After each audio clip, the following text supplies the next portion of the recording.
The suds were warm around my wrists, the rhythmic scrubbing of my husband's uniform against the washboard a familiar, almost meditative cadence. The morning sun was still gentle, casting long shadows across the army base's communal washing area. "You're the lucky one, Lena," Sarah Jenkins said beside me, her voice a teasing lilt. She nudged me with a damp elbow. "Look, Colonel Miller just finished drills and he's already back with breakfast. You don't even have to cook." I followed her gaze and my world tilted. Walking toward us, tall and broad-shouldered in his crisp uniform, was my husband, Mark Miller. A man I had loved, mourned, and watched betray me from beyond the grave. A wave of dizziness washed over me, the tin wash basin blurring before my eyes. I wasn't Lena Miller, the 32-year-old wife washing clothes on a sunny Tuesday.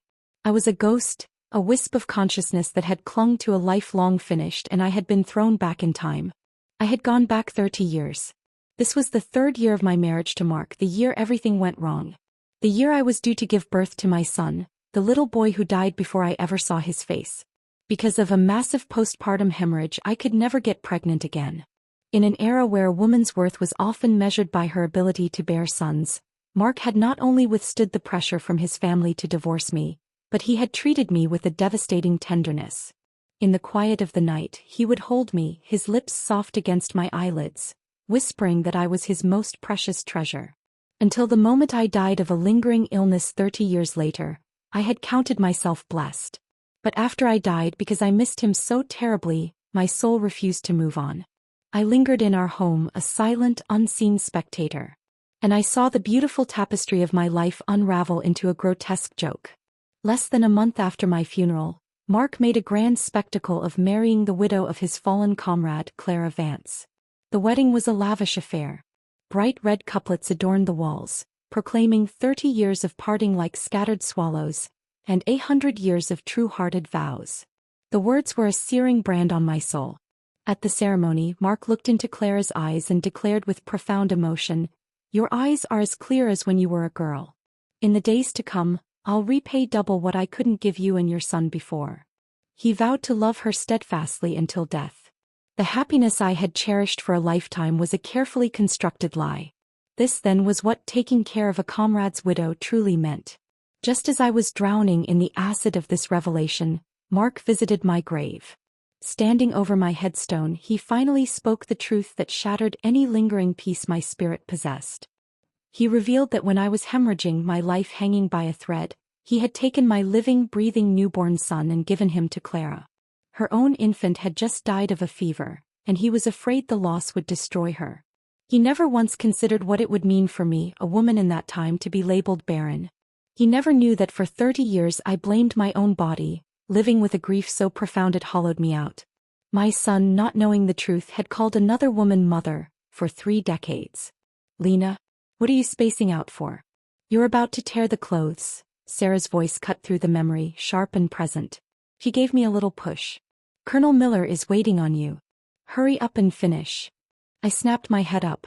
Mark was approaching, a smile on his face, a military-issue lunch pail in his hand. The same smile that had blinded me for a lifetime. "Lena," he said, his voice the gentle baritone I had once loved. "Are you done washing? I picked up breakfast at the mess hall. Let's go home and eat together." The familiarity of the scene was a physical blow. In my last life, this was how it began. His small attentions, his manufactured care, building the prison of my devotion. "No thanks," I started to say, my voice tight. Before I could finish, a voice, sweet and clear, rang out from across the compound. "Mark." I didn't need to look to know who it was. The only woman on the entire base who wore flimsy dresses to do her laundry. Clara Vance. "Mark," she called again, fluttering a hand. The rose trellis at my place collapsed. "Can you come take a look?" And just like that, the man who had been standing patiently for me shifted his entire focus. He set the lunch pail down without a word to me and strode toward her, his posture eager. In my previous life, this happened countless times. A collapsed trellis, a stuck window, a leaky faucet. Clara always needed something. When I dared complain, Mark never argued. He would just give me a cold, disappointed look and say, "She's a comrade's widow, Lena. Have a little compassion. A military wife should be understanding." Then he would stop coming home, sleeping in his office until I broke down and apologized, believing I was the one being small and selfish. Looking at his retreating back now, a strange calm settled over me. I had been a fool. But heaven, in its twisted mercy, had given me another chance. In this life I would not be the punchline of their tragic romance. I would step aside and let them have each other. Let's see if their love could truly be steadfast until death, without me as the inconvenient obstacle. As for me, I only wanted my baby.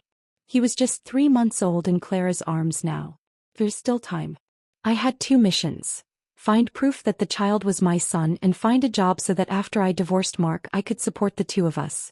With that resolve crystallizing in my heart, I dropped the half-washed shirt back into the basin. The soapy water splashed onto the concrete.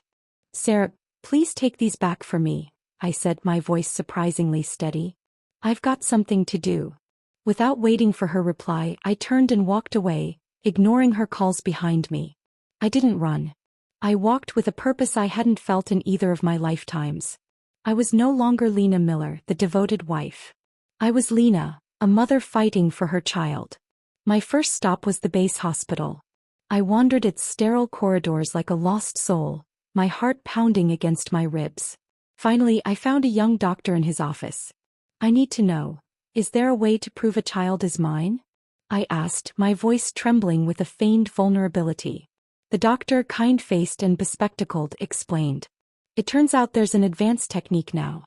If you can get a strand of the child's hair and compare it with your own, they can tell with a high degree of certainty whether you're the biological mother." My breath hitched. "You can do that test here?" He shook his head. "No, the military district hospital doesn't have the equipment yet. If you want to do it, we'd have to help send the samples to a big city. The round trip would take at least a month or so." A month. I had already missed 30 years, I could wait a little longer. The hope that bloomed in my chest was so fierce it was painful. "Thank you, doctor," I whispered, my eyes stinging with genuine tears for the first time since my return. "Thank you." With the first step of my plan taking shape, my steps felt lighter as I left the hospital. Now for the second part. Employment. I started walking toward the part of the base where notices for local hiring were posted. The military district had partnerships with several nearby factories and shops, offering jobs to soldiers' wives.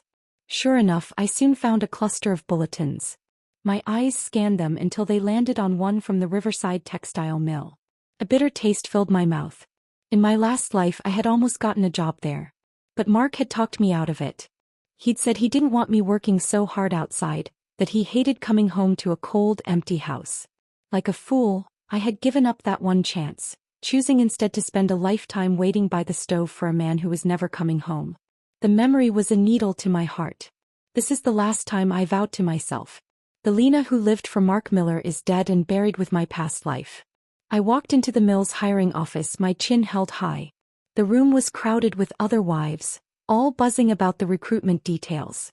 Just as I remembered, the mill was hiring people skilled in embroidery. The state was pushing for foreign exchange, and traditional handicrafts were in high demand overseas. A grim smile touched my lips.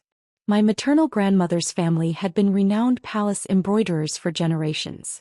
As her only granddaughter, she had poured all her knowledge into me, teaching me intricate stitches and techniques that were nearly lost. But during the turbulent political years, I had never dared to reveal my skill, fearing it would be labeled a bourgeois decadence. At most, I'd mended clothes. Even Mark didn't know what I could do. I quickly learned the test. Each applicant was to take a plain handkerchief home and embroider it, submitting their work in 3 days. The best piece would get the job. "Sis-in-law, you're job hunting too?" a woman I recognized asked. "Will Colonel Miller allow it?" The question was like a spark on dry tinder. "What's there to allow or not?" I said, my voice clear and carrying. "Chairman Mao said women hold up half the sky. I'm going to do my part for building the country." I ignored the surprised and sideways glances from the other wives, squeezed through the crowd, grabbed a handkerchief and filled out the application form. For the next 3 days I would pour my soul into this small square of fabric. It was more than a job, it was my ticket to freedom. For 3 days I lived and breathed embroidery. I ignored the growing pile of dirty laundry, the empty cupboards, and Mark's increasingly puzzled and irritated presence. He was used to a hot meal waiting for him, a clean home, a wife whose world revolved around his schedule. I offered none of it. My focus was absolute. This piece of cloth was my future, my son's future. I chose a complex design of a soaring magpie on a blossoming plum branch, a symbol of impending joy and perseverance through hardship. It was a message to myself. Using the finest silk threads I had secretly hoarded from my grandmother's old stash, I worked day and night. My fingers, stiff from disuse, slowly remembered their old agility. The tiny, precise stitches were a meditation, a reclaiming of a part of myself I had locked away. When I finished, the handkerchief was transformed. The magpie seemed ready to take flight, its feathers rendered in subtle shades of black and indigo, and the plum blossoms were so delicate they looked as if they would scatter at a breath. I turned it in with a heart thudding so hard I felt lightheaded. The factory director, a gruff man named Mr. Fong, took it from me. His eyes, which had scanned dozens of submissions with disinterest, widened almost imperceptibly. He held it up to the light, his fingers tracing the stitches with a practitioner's reverence. "This is exceptional work, Comrade Lena," he murmured. I knew then, with a certainty that settled deep in my bones, that I had gotten the job. 2 days later, the results were posted on a bright red notice board. A small crowd had gathered. I pushed my way through, my eyes scanning the list. There was my name, Lena Miller, at the very top. A sob caught in my throat. I blinked back, hot, stinging tears of vindication. This was it. My first concrete step away from Mark. I had a skill, I had a purpose, and soon I would have an income. The next morning I woke before dawn. The sunshine felt different, sharper, more full of promise. I took extra care with my appearance, putting on my best, least faded tunic and braiding my hair neatly. I wanted to make a good impression on my first official day. A new life was beginning. I walked into Mr. Feng's office, a genuine smile on my face for the first time since my return. And then my world froze for the second time. Sitting across from Mr. Feng's desk were Mark and Clara Vance. Clara was wearing a new pink dress, her face lit with a soft, triumphant smile. Mark was smiling too, the proud, benevolent benefactor. Mr. Feng looked up, his expression shifting to one of profound awkwardness when he saw me. "Comrade Lena," he began, clearing his throat. I was under the impression you were unable to report for work due to health reasons." A sharp, disbelieving laugh escaped me before I could stop it. "Health reasons? Director Feng, I'm perfectly healthy. I could run 10 laps around the parade ground right now.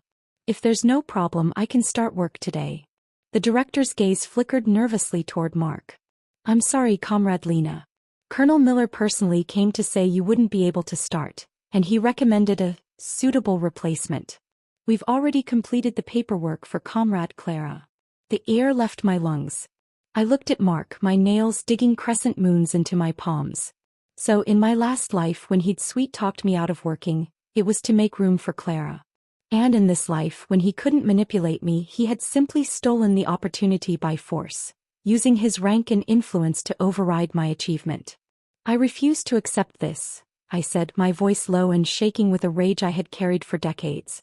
Mr. Feng scratched his head, his gaze darting helplessly between the three of us. "Proceed as we discussed, Director Feng," Mark said, his tone final, brooking no argument. He stood up, his officer's presence dominating the small room. "I'll handle everything else. Comrade Clara, please take good care." Then he turned, grabbed my wrist in a firm grip and hauled me out of the office. Just before I crossed the threshold, I saw Clara's eyes meet mine. She gave me a soft, subtle smile, her eyes brimming with undisguised malice. A wave of pure visceral nausea hit me. I yanked my hand free from Mark's grasp as soon as we were outside, spinning to face him. "On what grounds?" I spat, my voice trembling. "On what grounds are you giving the job I earned, the job I worked for, to her?" Mark's face was a mask of impatience. "Lena, what's so bad about staying home? Claire has lost everything. Her husband, her security. She just wants to work, to have something to do, to feel useful. Can't you be a little more generous? Besides," he added, his voice dropping with condescension, "you're from the countryside. What do you even know about fine embroidery?" The insult was deliberate, a way to diminish me. "Mark, don't argue with my sister-in-law because of me," Clara's voice floated from the doorway. She had followed us out, her eyes already beginning to glisten. I'm not worth it. She minds so much I can give the job back to her. She bit her lip, a perfect picture of a grieved sacrifice. Clara, don't stoop to her level, Mark said, his voice softening as he looked at her. His heart was in his eyes, plain for anyone to see. He turned back to me, his expression hardening into one of open disgust. This job should have been yours from the start. Lena, I thought you were sensible, but you've really let me down. Apologize to Clara and we can put this behind us. I saw the triumphant glint in Clara's eyes, the absolute assurance of her victory. It was the look of a woman who knew she held a man's heart in the palm of her hand. The last thread of my restraint snapped. The crack of my palm against his cheek was shockingly loud in the quiet morning air. Fine, I said, my voice dangerously calm. She can have the job. We're getting a divorce. Without waiting to see their stunned reactions, I turned and stumbled away, blind to everything but the roaring in my ears. I made it back to our quarters and collapsed onto the sofa, the dam finally breaking. I cried as I had never allowed myself to cry in my first life, great, heaving sobs that held the grief of 2 lifetimes. I cried for the woman I had been, for the son I had lost, for the betrayal that was so much deeper than I had ever imagined. I cried until I was empty, until exhaustion pulled me into a fitful sleep.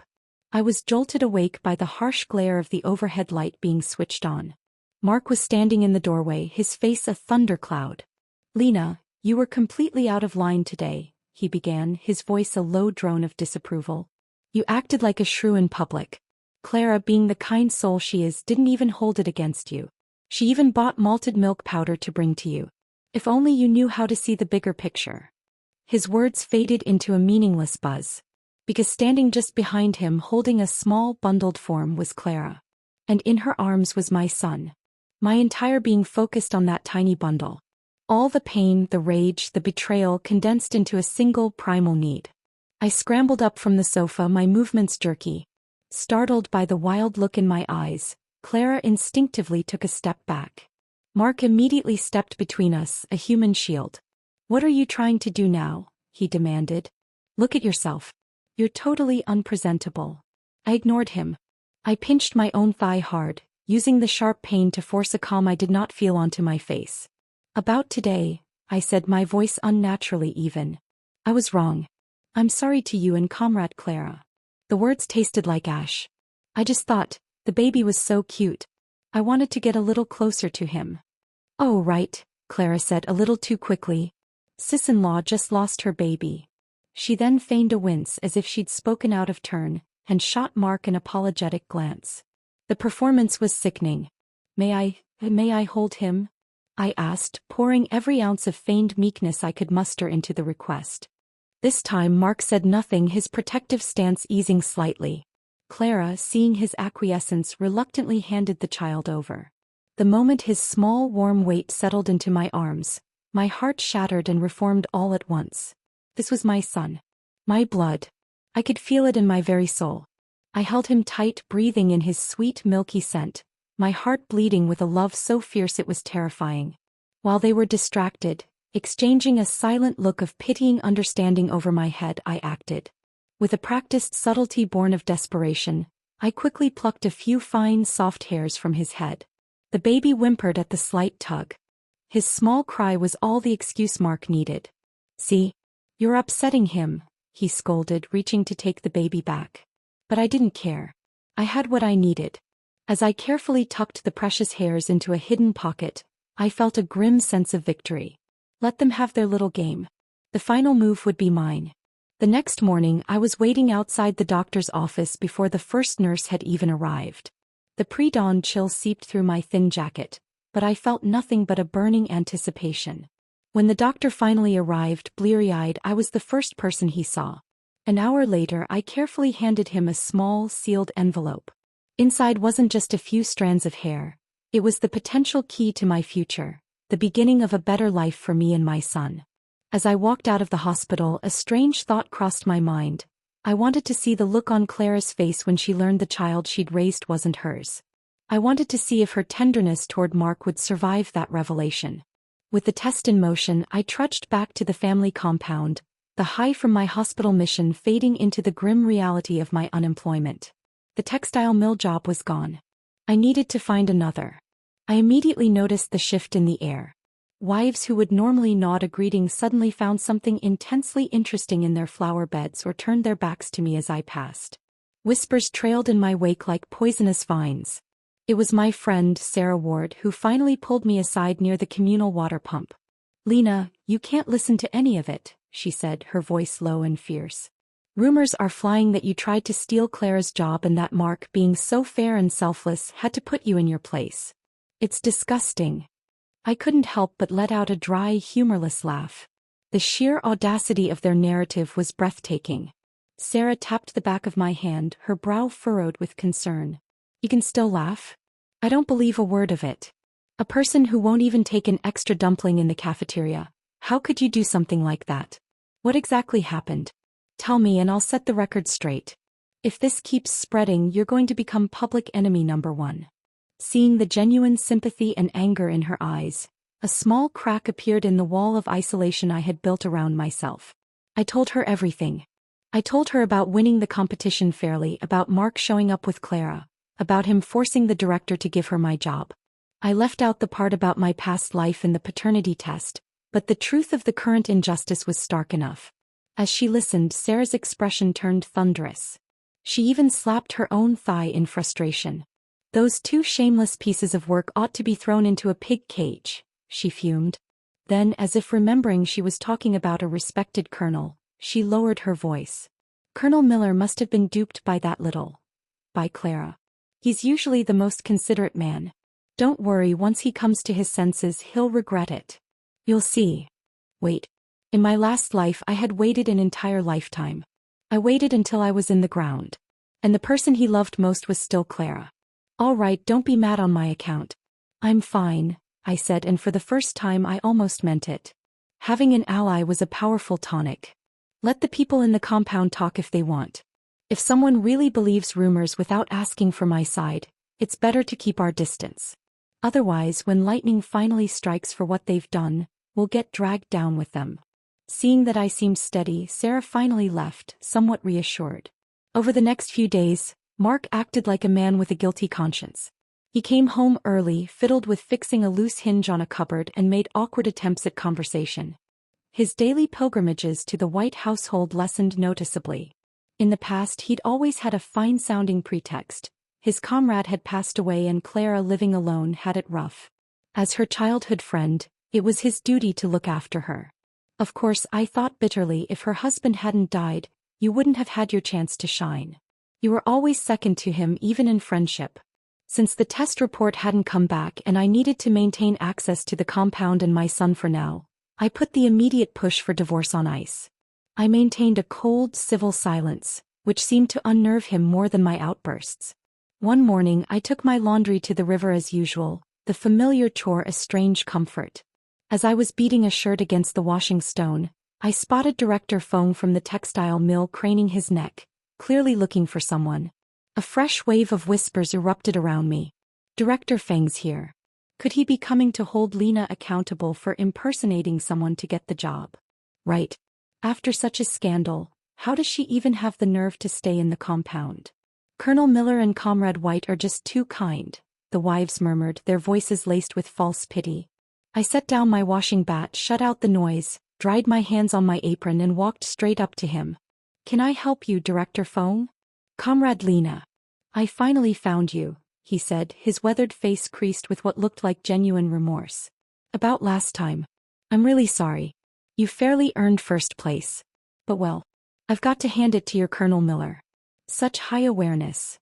He practically spat the last word. Except he didn't mention that Comrade White can't do any embroidery at all. She's not even as good at basic mending as our regular workers. Tell me, am I hiring an embroiderer or inviting an ancestor to lord over us? His voice, honed by years of barking orders in a noisy mill, carried easily. The wives nearby fell silent, their ears practically twitching. "What's the point of saying all that now, Director Fong?" I said dryly. "My Mark's got such high awareness. I can't compare." Hearing that, he sighed, a deep, weary sound. "I really don't know what Colonel Miller is thinking. It's one thing not to help his own wife, but to hand off a job his wife earned through hard work to an outsider. Maybe he's highly aware, but I'm the one paying the price. How else would he think? I replied, my voice flat. True love above all. Then he suddenly smacked his forehead. Ah, I'm here on real business, and got carried away complaining. My head snapped up, a flicker of hope igniting in my chest. What business, Director Feng? Please just say it. He chuckled, a rough, genuine sound. You're a fiery one. I like that. Since Clara White isn't up to the task, here's the situation. We've taken a foreign exchange order from France to embroider a panel. Our veteran embroiderer can't see well and her hand is injured. I'm at my wit's end. Will you take the order and help me out of this bind? We can't give you a staff position, but I'll give you 70% of the profit, and the factory will supply all materials. Seeing my neutral expression, he grimaced as if the offer pained him and added, and this is your chance to prove yourself. Once this piece is finished, no one will dare gossip in front of you again. He raised his voice on purpose and glanced meaningfully at the eavesdropping wives. Looking at this funny, gruff little man putting on a show just for me, I couldn't help but smile. It was the second time after Sarah that someone had stepped up to defend me. And my so-called husband? It had never even crossed his mind to speak up for me. If anything, he seemed eager to hand every bit of my honor to Clara and leave me to take all the blame. Fine, I said, my decision made. All right, I'll take the job. Then don't waste time, he boomed back to his efficient self. Let's head to the factory now to get the materials. This order has to be delivered in 15 days. 15 days. My vision went dark for a moment. It meant working without sleep, pushing my skills and endurance to their absolute limit. Seeing my troubled expression, Director Feng gave a sheepish smile. But he didn't understand. 70% of the profit from a French export order. It was possible that this one job could cover all mine and my baby's living expenses for years. No matter what, I had to seize this chance. Once the embroidery was delivered and the money was in my hands, the test results should also be ready. Then I could divorce Mark Miller and take my baby far, far away from them. I was still picturing that better life as I headed to the supply store later that day. The factory was missing one specific shade of emerald green silk thread I absolutely needed for the panel. My grandmother hadn't just taught me embroidery skills. She'd also taught me how to choose and prepare materials, and I knew a vendor who might have it. But I hadn't expected to run into Mark and Clara there. She was dressed in a pale yellow dress with little leather shoes, looking prim and dainty. Mark was holding a pink dress up against her, the two of them exchanging little smiles. I couldn't hear what he said, but she gave his arm a playful tap, drawing a fond, intimate smile from him. A cold clarity settled over me. No wonder his military allowance was always stretched to the breaking point. As a colonel, we lived more frugally than some of his junior officers, and now I knew where all the money was going. I hadn't intended to bother them. I found my thread, paid for it, and was ready to leave, but Clara's sharp eyes spotted me. Her pale face showed a flicker of panic. Sis-in-law, don't misunderstand, she said, her voice a little too loud. Mark just came with me to buy some daily necessities. I had too much to carry alone. It's fine, I said lightly, my voice devoid of emotion. Buy more. I walked over to the counter where baby clothes were sold. The baby's growing, so he'll need plenty of things. I pulled the cash from my pocket, the household allowance Mark had given me just last week, and set it on the counter. Then I picked out several of the cutest little outfits and a soft hand-painted wooden rattle, ignoring their stunned expressions. I'd buy the best for my baby. If I didn't spend Mark's money, it would just end up financing Clara's wardrobe anyway. Here, let me help you with that, Mark said, sounding almost moved by my sudden interest in the child, reaching to take the bags from the clerk. Clara's smile froze, her face falling. Forcing a brittle laugh, she said, Mark, why don't you walk home with your sister-in-law? I've bought everything for the baby, so I'll head back first. Without even a glance in my direction, she turned and flounced away. Seeing his beloved's pale, retreating back, Mark's heart clearly ached. Be careful on your way back, Clara. You're carrying too much. I'll walk you home, he said quickly before hurrying after her, leaving me standing alone with my purchases. Watching him go, I felt nothing. No anger, no pain. Just a vast, empty calm. I took my things and my precious thread home. A hard battle lay ahead and I needed all my strength. For the next 15 days I threw myself into the embroidery. The large panel, destined for a French boutique, depicted a majestic dragon and phoenix, a symbol of harmony and prosperity. It was incredibly complex, requiring thousands of tiny, precise stitches in a riot of colors. I worked day and night. I pushed the sofa against the door to discourage Mark's unannounced entries. I ate when I remembered, usually just a piece of dry bread or some cold rice, my fingers never stilling for long. The world outside my window faded into a blur of daylight and darkness. My only focus was the shimmering silk taking shape under my needle. After a week of coming home to a cold, dark house and a wife who looked like a wraith hunched over her frame, Mark finally couldn't take it. He stood over me one evening, his shadow falling across my work. "I thought you'd changed, but you're still so petty," he said, his voice heavy with disapproval. "Lena, do you really have to compete with Clara over a piece of embroidery? Is this really worth destroying your health and our home?" I didn't look up, my needle dipping in and out of the fabric. "What I'm doing has nothing to do with Clara," I said, my voice raspy from disuse. "Or are you planning to give this piece to her too?" The silence that followed was thick. I finally glanced up. A flicker of pure, unadulterated embarrassment crossed his face. He had been considering it. The realization was so absurd it was almost funny. After a long, strained pause, he muttered, "Don't talk nonsense. I'm just sick of eating at the mess hall every day." He needed to vent, to reassert some control. "Forget it. I won't argue with you. Go ahead and embroider. I want to see what kind of work a country girl like you can produce." The condescension was a weak defense. Then he turned and left, his steps just a little unsteady, as if the ground beneath him was no longer firm. His words were meant to wound, but they were just noise. He had no power over me anymore. Finally, after days and nights of back-breaking effort, the last stitch was placed. I carefully cut the thread and leaned back, my body screaming in protest. Every muscle was stiff, my eyes gritty and strained. But as I looked at the finished piece, a profound sense of accomplishment washed over me. The dragon coiled with vibrant power, its scales shimmering, and the phoenix seemed to preen with lifelike grace, its tail feathers a cascade of fiery hues. It was, without a doubt, the finest work of my life. I checked it over meticulously. No serious flaws. Tomorrow I would hand it to Director Fong and collect my payment. Looking down, I noticed the waistband of my pants was now looser by a good inch. I'd been thin to begin with. Now I really did look like a walking skeleton. I gave a small, helpless laugh. It was a small price to pay. The sheer mental and physical exhaustion finally claimed me. Task completed, I slept more soundly than I had in a long time, not waking until the sun was high in the sky. After a quick wash, feeling a lightness I hadn't known in 2 lifetimes, I went to retrieve the carefully wrapped embroidery from the corner where I'd left it. It was gone. A cold knot tightened in my stomach. Maybe I'd been so tired I'd put it somewhere else? I turned the small house upside down. I found lost buttons, a few old letters, dust balls in forgotten corners, but no embroidery. Impossible. There was no way it wasn't here. Something was terribly wrong. I paced the house in frantic circles, my mind racing, sifting through the possibilities. And then it hit me. A wave of cold, soul-deep dread washed over me. Mark. He had taken it. For her. There was no time for the crushing despair that threatened to pull me under. I could only run. I stumbled out of the house and ran straight for the textile mill, my heart pounding a frantic, terrified rhythm against my ribs. Director Fong saw me enter and his face lit up. "Ah, Lena. You're here. Let me see your embroidery." Just in time, Comrade White also submitted her panel.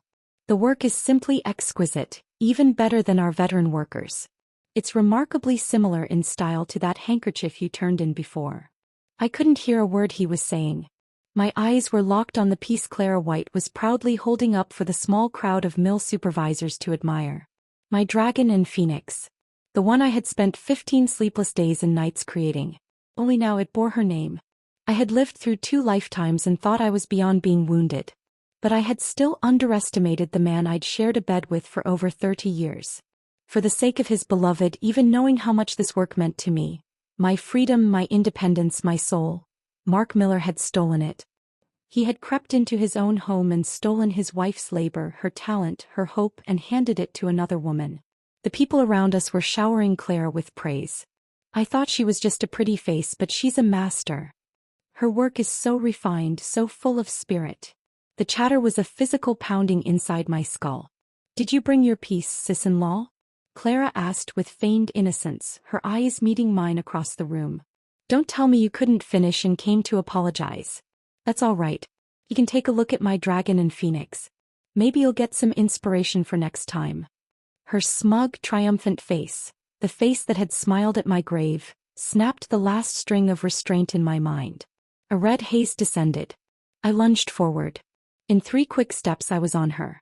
I grabbed a handful of her perfectly styled hair with my left hand and slapped her face with my right, again and again, the sharp cracks echoing in the suddenly silent room. She shrieked and cowered, and I gave her a hard shove, sending her sprawling to the concrete floor. Without a moment's hesitation, I straddled her and rained slaps down on both her cheeks. Come on, weren't you so capable? I screamed, all the rage of 2 lifetimes pouring out of me. You shameless thief. Stealing my man, stealing my job, and now stealing my embroidery. I've never met anyone as despicable as you. Get up. Why are you hiding, you wretch? Clara clearly hadn't expected me to lay hands on her in front of so many people. She froze, stunned, while those around us were so taken aback by my volcanic fury that not one person stepped in.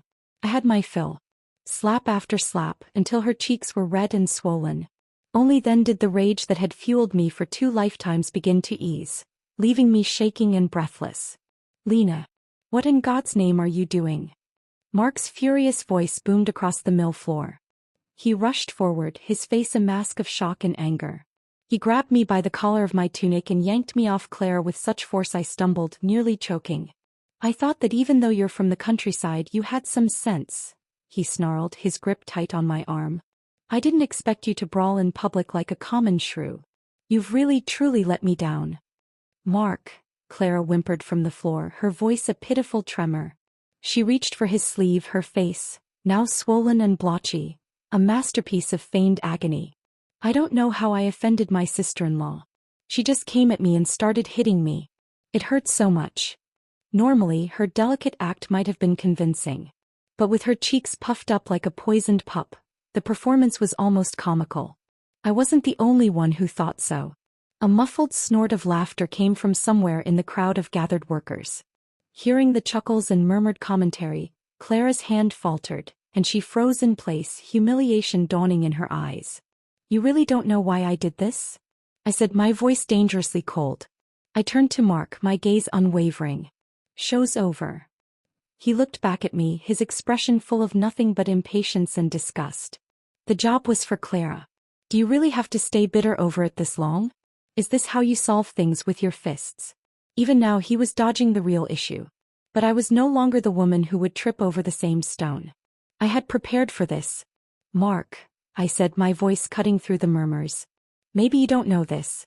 I already guessed you'd pull something like this. That's why I left a hidden mark on this embroidery. At my words, panic flashed across both Mark's and Clara's faces. It was brief, but I saw it. I don't know what you're talking about, Mark said, forcing his voice into a semblance of calm. All right then. Comrade White, I said, turning to Clara, who was still cowering on the floor. Since you say this embroidery is yours, can you tell us what specific technique was used for the phoenix's breast feathers? What is the name of the stitch? Clara's face went from blotchy to ashen. What technique? This is just a skill passed down in my family. I don't know what fancy school it's from, she stammered, flustered. A ripple of understanding went through the onlookers. Everyone here at the textile mill knew that embroidery was about lineage and teaching. If you didn't even know the name of the stitch you'd supposedly used, it was like a chef not knowing the name of the salt he used. Not giving them a chance to wriggle out, I pressed on. Maybe you don't know. My family has been doing embroidery for generations, and we have a special technique for leaving a hidden mark in our work. Unless you're one of us, you'd never see it. Without looking at their horrified faces, I stepped forward. Director Feng, his expression grim, handed me the panel. I laid it flat on a nearby table and pointed to a specific cluster of scales on the dragon's neck. To the untrained eye, it was just part of the pattern. But if you knew what to look for, the stitches formed the faint, elegant Chinese character for Lian, my grandmother's name and the core of my own. The character Lian, for the lotus, which rises untainted from the mud, I announced clearly. The onlookers crowded in to look. Sure enough, the mark was there, subtly but undeniably woven into the fabric. Faces turned toward Mark and Clara, now filled with open contempt and disgust. Director Feng's expression was black as ink. "I thought I'd wronged you before, Comrade Lena, and I even planned to apologize," he said, his voice low and furious. He turned to Clara. "Never expected you'd steal someone else's work. I can't afford to keep someone like you. Get out. Today." He then fixed his gaze on Mark. "And Colonel Miller, I used to respect you as a man, so I listened to you. But sometimes you have to keep your eyes open and not let pig oil cloud your brain. Otherwise, you'll regret it when it's too late." Regret? Mark would never regret standing with his so-called true love. "That's enough," he snapped, his composure finally shattering. "It's just an embroidery piece. What's the big deal?" He stepped in front of Clara, a protective knight for his disgraced lady. "Sure, Clara can't make something like this, but she's kind and pure. If I hadn't begged her to take Lena's work and turn it in, she wouldn't have agreed. If you've got a problem, take it out on me." He then turned his furious, disappointed eyes on me. "And Lena, do you have to be so petty? You're small-minded and haven't seen the world. Apologize to Clara right now and we'll put this behind us. I won't even hold it against you that you hit her." The sheer, breathtaking audacity of his words left the entire room in stunned silence. Even Director Feng was speechless. After everything that had been revealed, he was still demanding I apologize. Hearing this, a strange calm settled over me. I had been looking for the final public break. He had just handed it to me. I let my eyes well up with manufactured tears, playing the part of the hysterical, wronged wife one last time. I pretended to be so enraged by his words that I lost all control. I walked straight over to him and kicked him hard twice in the shins. "Apologize to your mother," I shrieked, the picture of a woman pushed past her limit. "You've been tangled up with this little snake and you want me to say sorry? Why don't you just kill me and run off with her? Don't pretend it's about taking care of a comrade's wife. What does that mean, taking care of her? Taking care of her in bed too?" I flew at him, not to cause real injury but to make a spectacle. I clawed at his face, my nails raking down his cheek. Because he was busy protecting Clara, he didn't dare hit me back and just let me scratch him, trying to block my blows. "And you, Clara," I screamed, turning my verbal assault on her. "Stop acting like some delicate little flower. Your husband's barely cold in the ground, and you're already hunting for your next man. All that strength you have, and the only place you put it is on someone else's husband. You can't even take proper care of your child." Thinking of my baby, my strikes grew even more frantic. In the end, Director Feng and a few other men, afraid I'd actually draw blood, stepped in to pull me away. Mark and Clara seized the chance to slip off in disgrace, his face bleeding, hers swollen, their reputations in tatters. "You're a fierce one, girl," Director Feng said, looking at me with a hard-to-describe mix of awe and concern. As the crowd began to disperse, buzzing with the scandal, I gave a shaky laugh. The performance was over.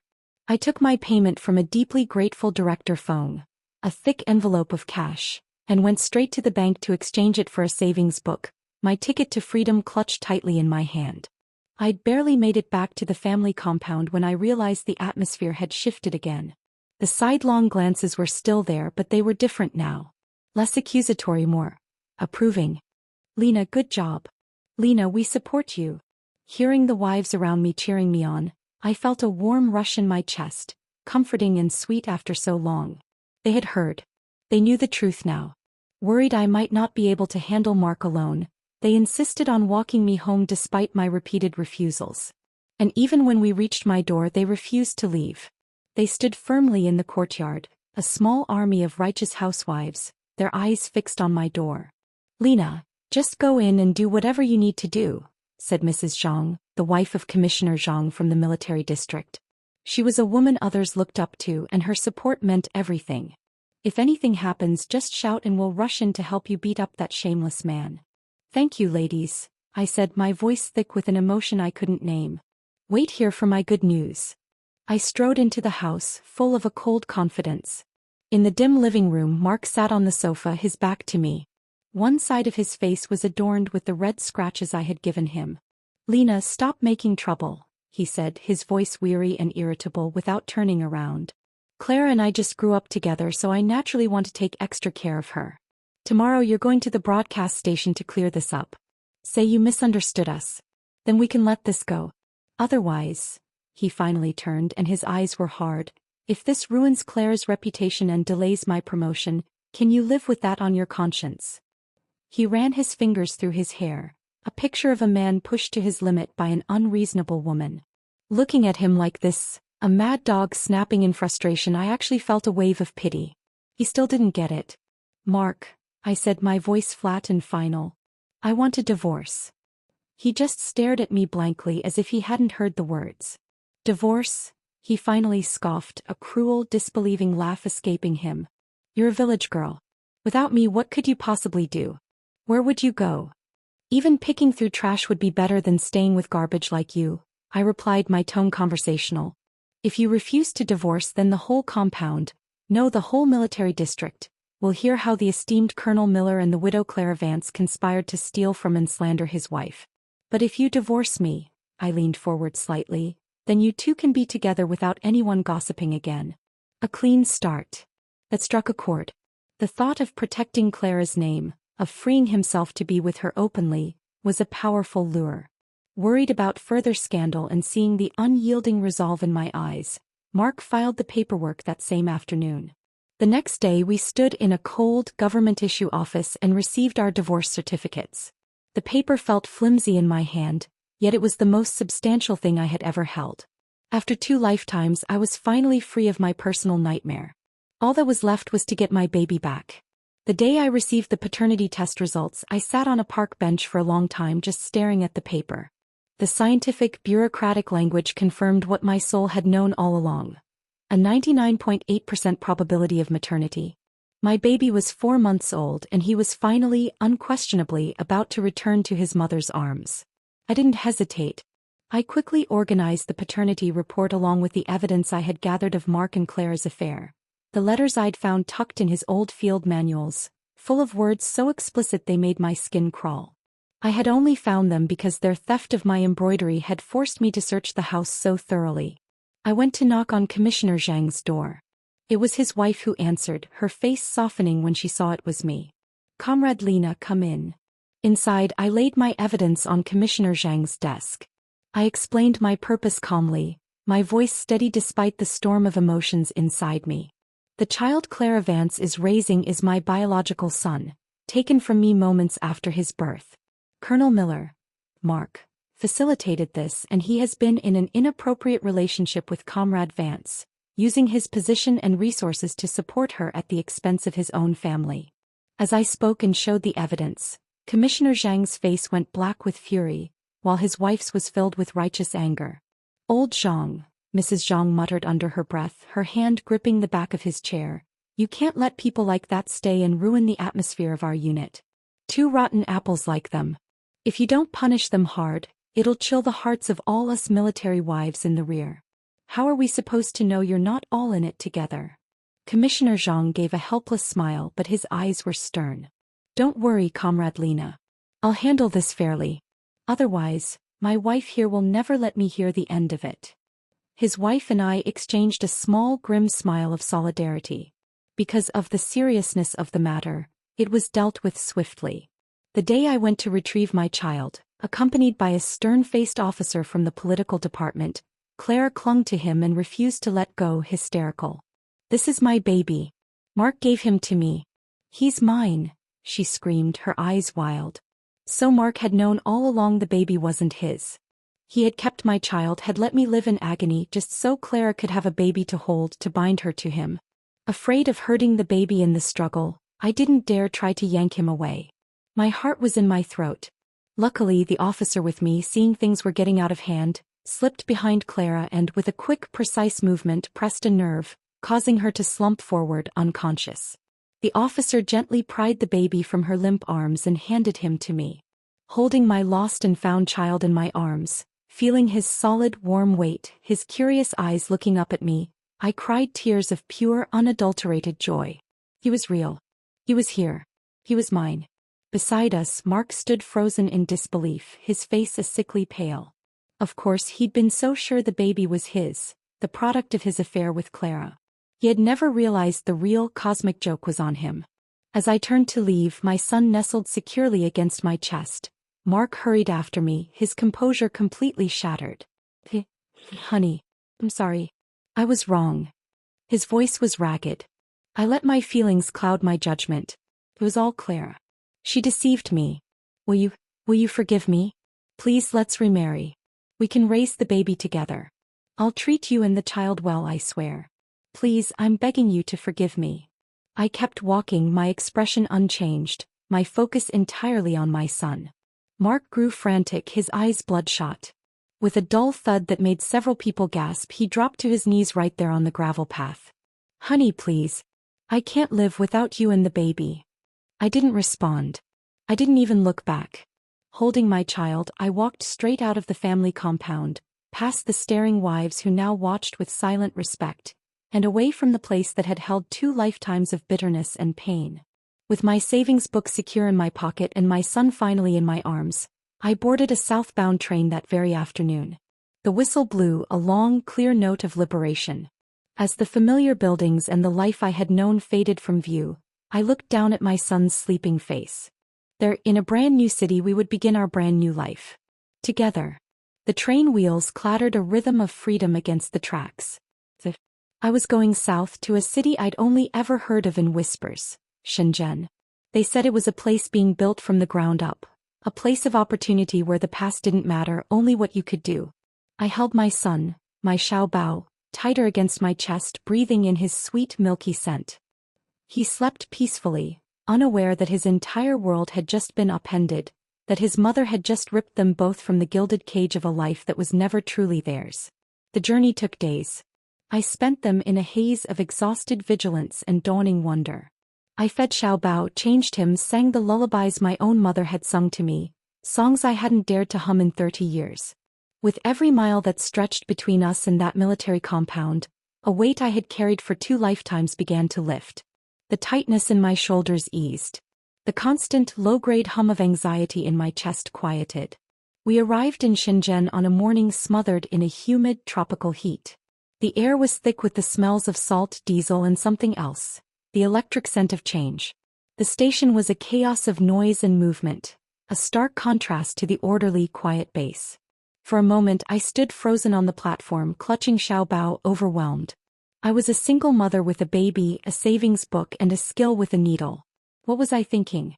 Then Xiaobao stirred, his little hand patting my cheek. His trust was absolute. I took a deep, fortifying breath. I had faced down Mark Miller and Clara Vance. I could face a new city. My first priority was shelter. I found a small, clean room in an urban village, a warren of old buildings not yet swallowed by the city's frantic development.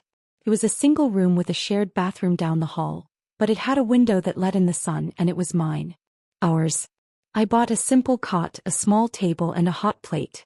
It was more Spartan than the home I'd kept for Mark, but it was infused with a peace that house had never known. The next priority was work.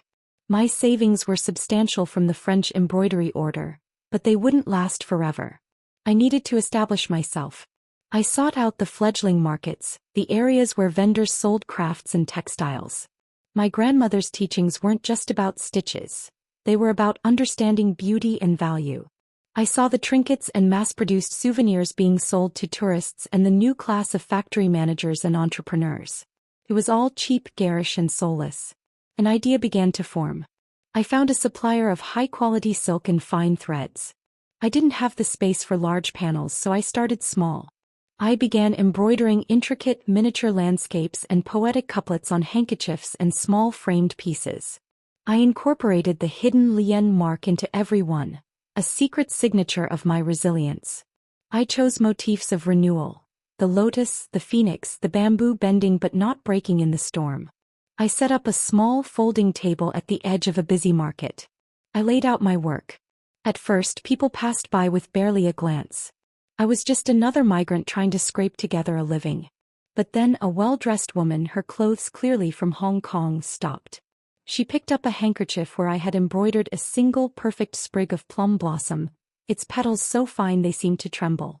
"This is incredible work," she murmured, her fingers tracing the stitches. "It's not like anything else here. It has spirit." He bought it. She paid the price I asked without haggling. The next day she came back with a friend. Within a week I had a small but steady stream of customers. They were the wives of the new rich, the managers, the people who had money but craved the authenticity and artistry that the booming plastic city lacked. My pieces were tiny oases of tradition and beauty in a desert of concrete and haste. I worked while Xiaobao napped, his cot beside my table. I sang to him as my needle flew. This was not the desperate, sleepless labor for a one-time payment. This was building a life, stitch by careful stitch.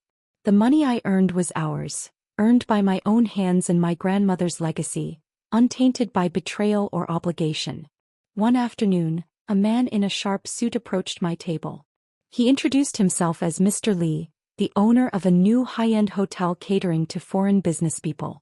"Your work has been brought to my attention, Madam Lin," he said, using the surname I had chosen for myself and Xiaobao, a clean break from Miller. "We are looking for art that speaks of Chinese culture, but of the highest quality. We would like to commission a series of panels for our lobby and suites." A large order. My heart hammered against my ribs. This was it. The stability I craved. We negotiated a contract. The price he offered was more than fair. I rented a slightly larger room to use as a workspace and even hired 2 young local girls, their fingers nimble and eager to learn, to help me with the simpler background fills. I became not just an embroiderer but a teacher, a manager. I was building something. Months turned into a year.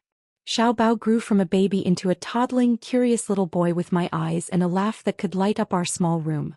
He knew no father but the memory of a man who was a shadow. His world was safe, filled with the colors of my silks and the constant, steady love of his mother. One rainy evening after I had put Xiaobao to bed, I sat by the window, watching the neon lights of the new city blur and swim in the downpour. I thought of Mark. I wondered what had become of him. I felt no hatred, only a distant, profound pity. He was likely still trapped in that small world of reputation and duty, bound to a woman he had betrayed everything for. His true love had been built on a foundation of lies and theft. I doubted it could bring him the peace I had found in a single room with my son. I had set out to see if their love could be steadfast without me in the middle. I realized now I would never know, and I no longer cared. Their story was their own. Mine was here in this humid, vibrant city, with the soft sound of my son's breathing and the shimmering promise of 1,000 unwritten tomorrows. I picked up my needle and a new piece of silk. I began to embroider not a dragon or a phoenix, but a simple, joyful scene. A little boy chasing a butterfly under a wide, open sky. It was a sky without limits, a sky I had fought for, a sky my son would grow up under, knowing he was and always had been deeply, completely and unconditionally loved. The storm outside continued, but inside, there was only the quiet, contented peace of a battle finally won, and the beautiful, ordinary beginning of a life truly lived. The end.